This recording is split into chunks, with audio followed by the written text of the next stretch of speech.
Hey guys, good morning. I am answering a question that is a really good question. This one is controversial. You by no means have to listen to me, but um, I am just going to give you what my coach showed me, what the Lord showed me. And again, you guys can all do what you want to do. Okay, so the question that always I get, and when I get a question that's asked all the time, I'm usually going to approach it. So the question is it okay to fellowship with the opposite sex? Okay, so first let's go over what fellowshipping is.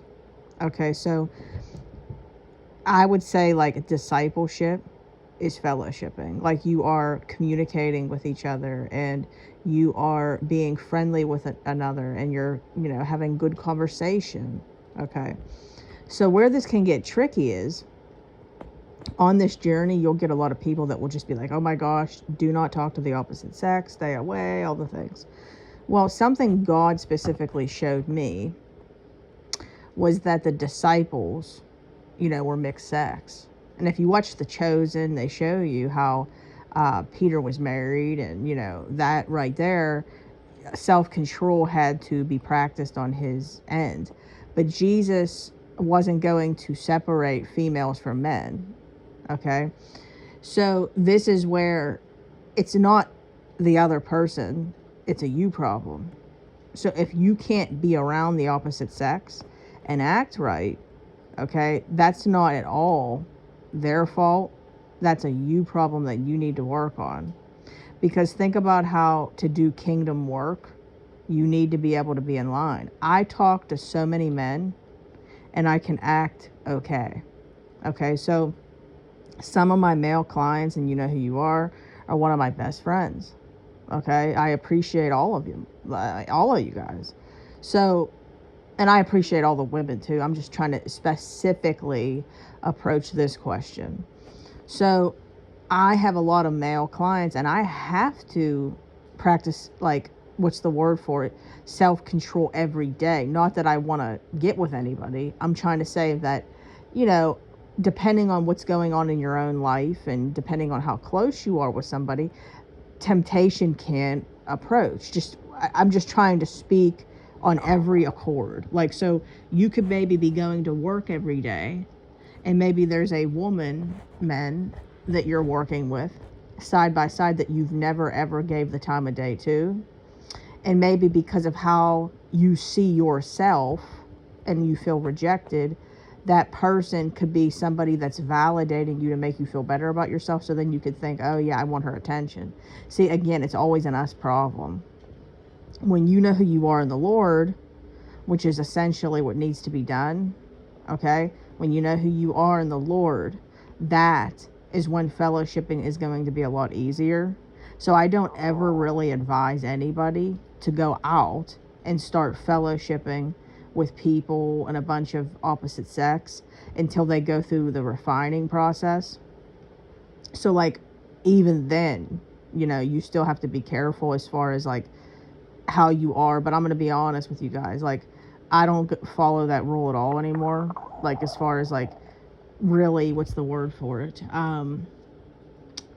In the very beginning, like when I first was a baby Christian, you have to be careful.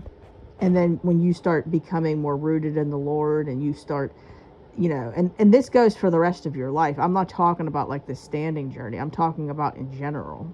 Okay.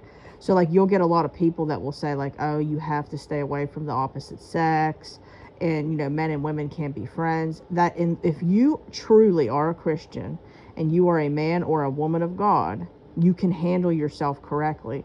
God isn't going to say to stay away from another son or daughter of his that might need your help. Does that make sense? I hope that kind of makes sense. Worldly people can say that because they can't control themselves. They don't have self-control. Okay? They are all flesh. We need to become more of the spirit every day. So, something that is a benefit to fellowshipping with other people is your confidence is going to become more I guess you could say, authentic. So for instance, the more you communicate with people, okay, whether it's at your church, at your job, whatever. I've been telling some of my clients to just go up to random people at Walmart and strike a conversation. The more that you communicate with people, the more confident you will become. That fear of man will be knocked off of you. That fear of rejection will be knocked off of you.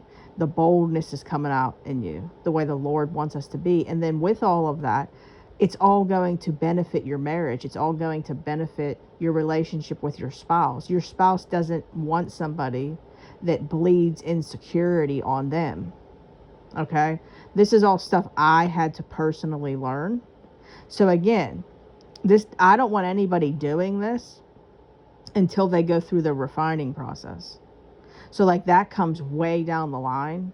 Okay? Because right now, God has a lot of you, and I remember that, completely isolated. So this doesn't mean be going out and doing that.